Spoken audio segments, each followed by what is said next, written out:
Halo, selamat berjumpa kembali denganku, Red. Mungkin banyak di antara kalian sudah mendengar Bitcoin, Ethereum, atau Binance Coin. Itu adalah cryptocurrency atau uang kripto. Pada video kali ini kita akan membahas apa dan bagaimana uang kripto bekerja. Teman-teman, uang kripto diciptakan dengan menggunakan teknologi blockchain. Oleh karena itu, sebelum menyimak video ini, sebaiknya kalian lihat dulu video sebelumnya tentang blockchain. Uang kripto adalah aset digital yang dapat berfungsi sebagai uang pada kalangan tertentu. Ini adalah definisi uang kripto yang dikutip dari IMF dan Investopedia. Untuk lebih memahami karakteristik uang kripto, mari bandingkan uang kripto dan uang fiat. Uang fiat adalah uang yang diterbitkan oleh pemerintah dan dijamin sebagai alat pembayaran yang sah di suatu negara. Beberapa perbedaan uang kripto dengan uang fiat adalah sebagai berikut. Uang fiat diterbitkan oleh negara, sedangkan uang kripto diterbitkan oleh swasta. Pengelolaan. Pada uang fiat, pengelolaan dilakukan secara sentralisasi, sedangkan pada uang kripto, pengelolaan dilakukan secara desentralisasi. Pencatatan. Pada uang fiat, pencatatan data dilakukan secara konvensional, sedangkan pada uang kripto, pencatatan dilakukan dengan menggunakan teknik kriptografi. Penyimpanan data. Pada uang fiat, catatan transaksi disimpan dalam ledger, sedangkan pada uang kripto, catatan transaksi disimpan dalam blockchain. Satuan mata uang. Uang fiat memiliki satuan mata uang untuk masing-masing negara seperti rupiah Indonesia, dolar Amerika, yen Jepang, dan sebagainya. Sedangkan uang kripto memiliki satuan mata uang sendiri seperti BTC untuk Bitcoin, ETH untuk Ethereum, BNC untuk Binance Coin, dan sebagainya.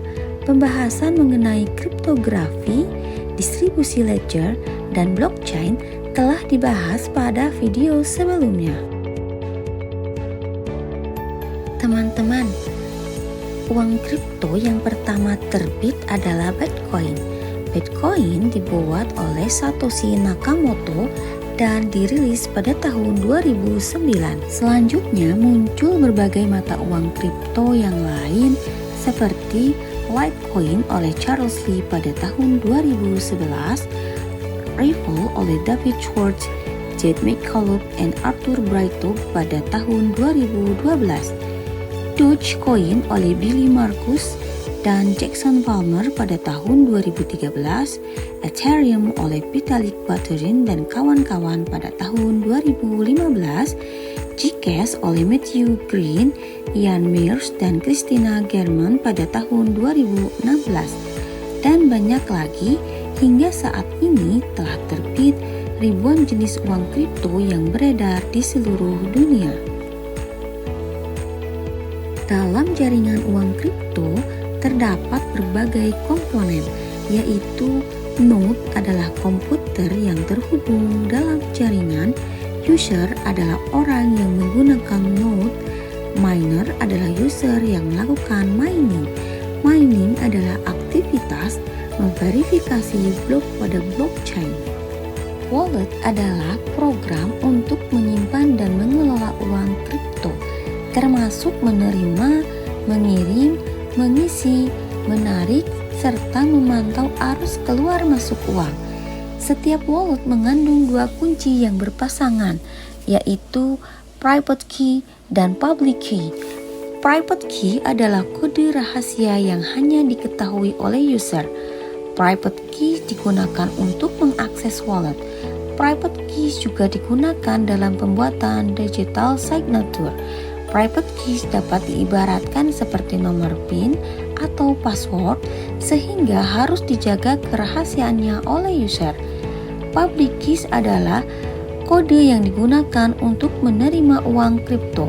Public key dapat diketahui pengguna lain saat diperlukan.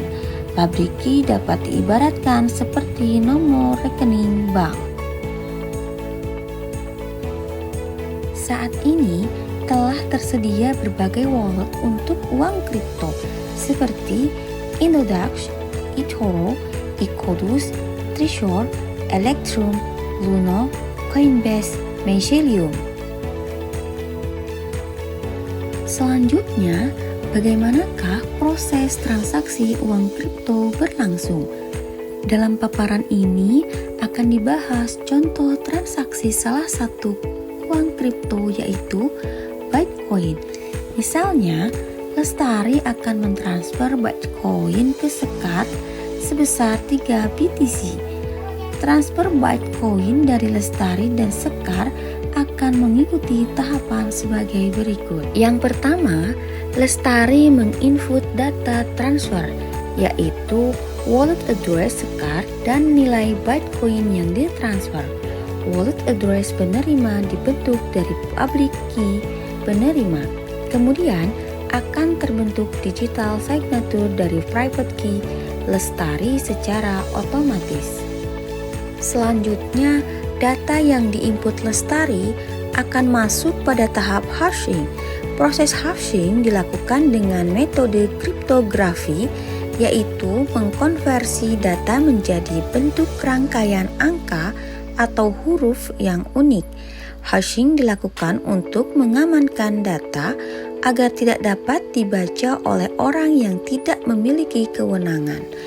Pada Bitcoin, proses hashing dijalankan dengan menggunakan algoritma SHA-256. Sebuah blok akan terbentuk dengan struktur sebagai berikut. Blok terbagi ke dalam dua bagian, yaitu blok header dan transaksi. Pada blok header terdapat version yaitu nomor blok, hash dan header blok sebelumnya, hash dari Merkle root di mana Merkle root merupakan rangkuman semua transaksi dari Merkle tree. Timestamp yaitu kode yang menunjukkan waktu transaksi, target yaitu rangkaian bilangan tertentu yang digunakan untuk proses verifikasi, dan nonce singkatan dari number only use one yaitu nomor acak yang hanya digunakan sekali. Sedangkan pada bagian transaksi terdapat Merkle tree. Merkle tree adalah catatan dari transaksi-transaksi sebelumnya. Selanjutnya, blok yang terbentuk akan disebarkan ke seluruh node dalam jaringan untuk diverifikasi dalam proses mining. Mining adalah proses di mana blok diverifikasi oleh miner. Miner adalah user yang melakukan verifikasi. Semua user bisa menjadi miner.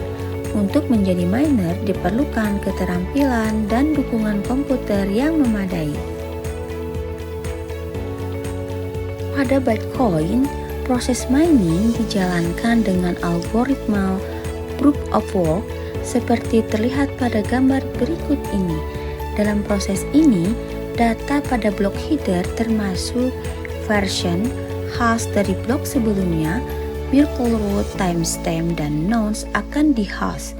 Semua data yang masuk dalam proses hashing nilainya tetap kecuali nonce. Tugas miner adalah mencari nonce yang menghasilkan nilai output hash yang lebih kecil dari target. Nilai hash yang diminta dalam algoritma proof of work dapat ditulis sebagai berikut. Nilai hash dari version, hash previous block, Merkle root, timestamp, dan nonce harus lebih kecil dari target. Para miners diminta mencari nonce yang memenuhi pertidaksamaan tersebut. Nonce yang memenuhi pertidaksamaan disebut golden nonce. Pencarian golden nonce biasanya dilakukan secara coba-coba atau trial and error melalui banyak iterasi dengan memasukkan berbagai kombinasi angka. Miner pemenang adalah miner yang pertama menemukan golden nonce. Miner pemenang akan mendapat imbalan Bitcoin. Jika seorang miner menemukan golden nonce, selanjutnya golden nonce tersebut akan disebarkan untuk mencapai konsensus. Tahap selanjutnya adalah mekanisme konsensus. Mekanisme konsensus adalah mekanisme konfirmasi kesepakatan dari para miner untuk menerima sebuah blok. Jika mayoritas miner sepakat dengan golden nonce yang ditemukan, maka tercapai konsensus untuk menambahkan blok pada rangkaian blok yang telah ada. Dalam menambahkan blok, hash dari header blok terakhir pada rangkaian blok sebelumnya dimasukkan dalam header blok yang baru. Selanjutnya akan terbentuk rangkaian terbaru yang mencatat transfer Bitcoin dari Lestari ke Sekar. Rangkaian blok terbaru disebarkan ke seluruh komputer dalam jaringan. Semua komputer dalam jaringan memiliki rangkaian blok yang identik yang mengandung transaksi terbaru. Transfer Bitcoin masuk ke wallet Sekar. Transaksi selesai. Secara ringkas, transaksi Bitcoin dapat diuraikan sebagai berikut. Pertama, Lestari memasukkan data transaksi. Kedua, terbentuk sebuah blok yang mencatat transaksi dari Lestari ke Sekar. 3. Blok disebarkan ke seluruh node dalam jaringan.